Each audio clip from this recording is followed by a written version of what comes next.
No, I'll just start it like this. Like, your mama got no teeth, but she got toothpaste. Yeah. Oh, hello. We're live. We're live. Hello there, everyone. Hello. All right. Okay. You need to tell me next time. So last time we were here, we were working on two functional components with React. So this is video 2 of the React series. We are releasing it today as a bonus for all of our lovely subscribers. All right. So let's go on ahead and get started. We'll just try to delete the previous part out of the actual video. So we want to go on ahead and open up. Last time we were in the sandbox as a review. I'll turn off the camera here so I can get busy.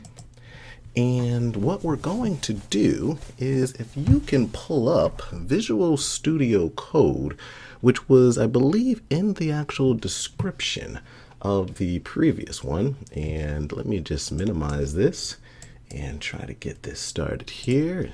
12:50. Taking a look at the clock. And so here we have Visual Studio Code, and we're going to try to mirror the actual two components that we actually built last time, in which we had a parent and we also had a child. So once you actually download Node, and you will, let's see, you can go to this particular site here and you'll be able to get the current version, which will be have the latest features. But let's minimize this and find a directory within Visual Studio Code. And if you're opening it up for the first time, you can just pretty much go to File, and let's do, what are we doing here? File and Open Folder. I'm on the desktop, and choose any directory that you can create that you would like. I'm just going to go to the Wells Fargo. And to the Wells Fargo, I'm going to go to the YouTube. I was looking at that. I'm like, wait a minute. Okay, we got Wells Fargo information over there. All right. And in here, you can actually create any, you can, since you're in this directory here, what I like to do is to open up the actual terminal. And I'll do that by going here and opening up a new terminal down below. And after you install actual Node, what you'll be able to do is, just to make sure you actually have it, you can type node v, node, and then with a -v to see which particular version you have. And then from there, we're going to create our actual application itself. So we can do that with npx, and I believe it's create React app. And what's this? What's the name of it going to be? At least it will be the actual directory that it's going to create. We'll call it. Why not? First component, right? We'll do that. First component. That'll work. And I'll hit enter. We'll wait for that to actually run. And on some computers, it will take some time. So feel free to pause the video and just wait. It shouldn't take that long on this particular computer itself. But as I am noticing, it is actually, wait a minute, it is still loading. And since it's loading for quite some time, well, actually, it gives everyone else a chance to just remind everyone that we do have the actual JavaScript series, which we are refreshing and adding new videos to that. We also have our HTML series, which you can actually go to the video descriptions and playlist. And we also have the actual CSS as well. So you'll be able to actually follow along with all of those, in which I do highly recommend that you go through those, or any YouTube series covering some of these basics, as this is really more for React itself, fundamentals, and as opposed to anything else. But here we are, and we have the actual first component, which is actually here.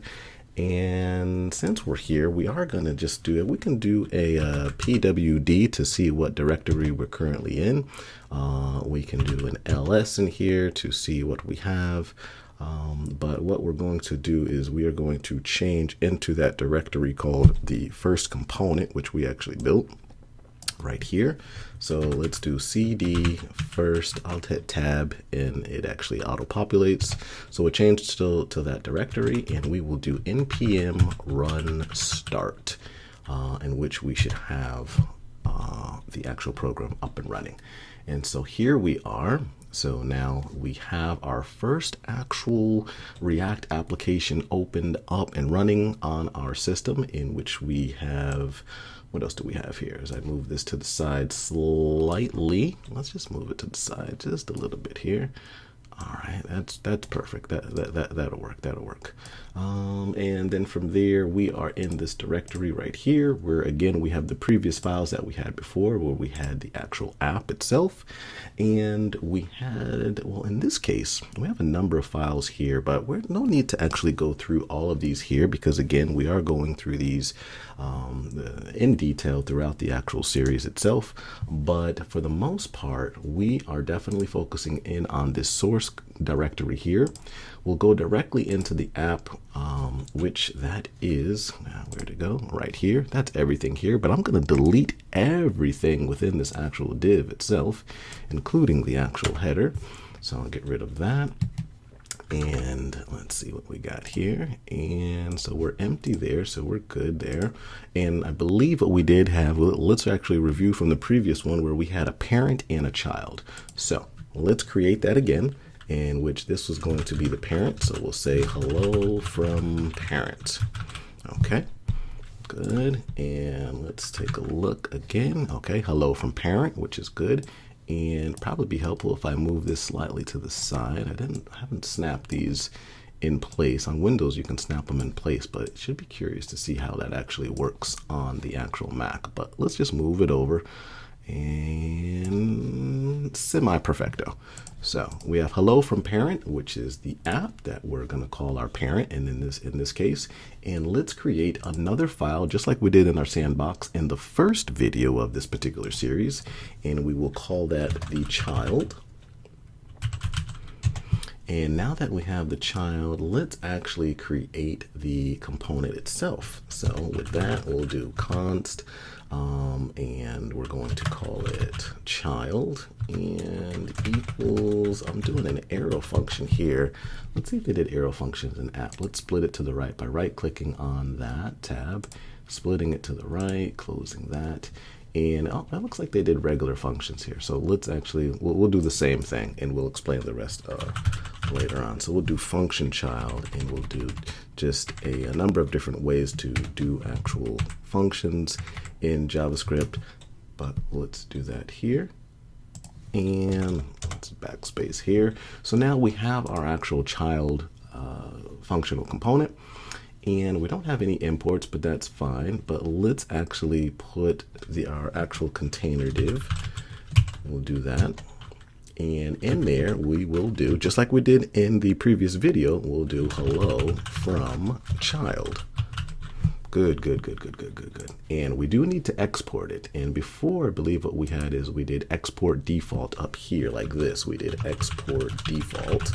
All right, you can export it like that, but since we have it, since it's just like that, we will actually do the same thing here.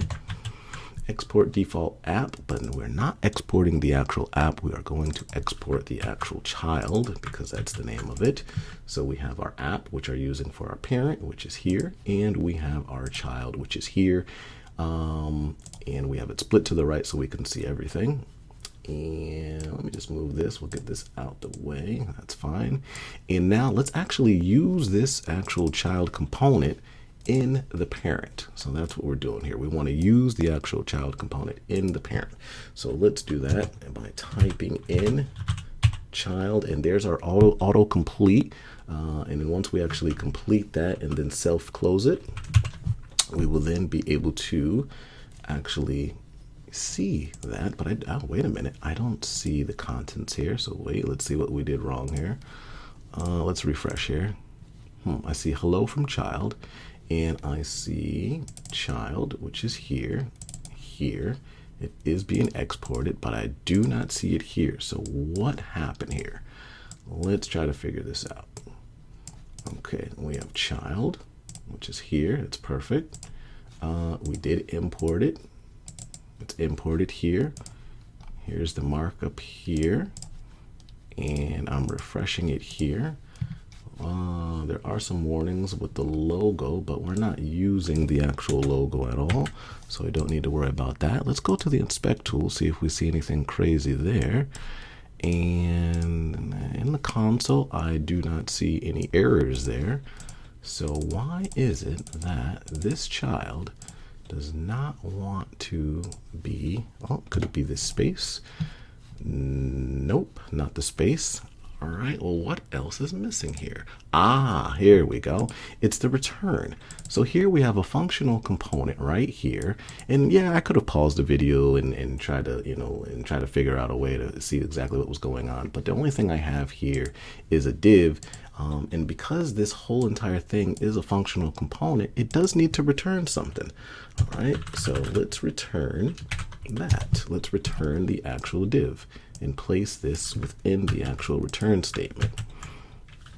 I'm going to do a Shift Alt F, in which that will allow for the actual spacing, and basically it prettifies the actual way the actual code actually looks. And here we have hello from parent and hello from child. So what we definitely needed to make sure is that any component that we actually have does have a return statement, so we can actually utilize everything that the actual function, in this case being child, is returning something. So let me just get rid of that there. We have the parent. As a review, we have the parent here. Inside that parent, we have a child component, which is over here. And there's no bells and whistles here. Obviously, you're not going to be hired for anything like this, but it is good to kind of go through seeing our first error. And I believe that is it for today. Here we are using the child. And what's the big deal from that? Well, I guess we can actually take this, copy it, paste it, and then you'll see to the right, now you have a component that you can utilize a number of different times, but we'll show you how to actually be a little bit more efficient instead of having to copy child components over and over and over. So without further ado, like, subscribe, and I will see you a little bit later. Thanks for watching.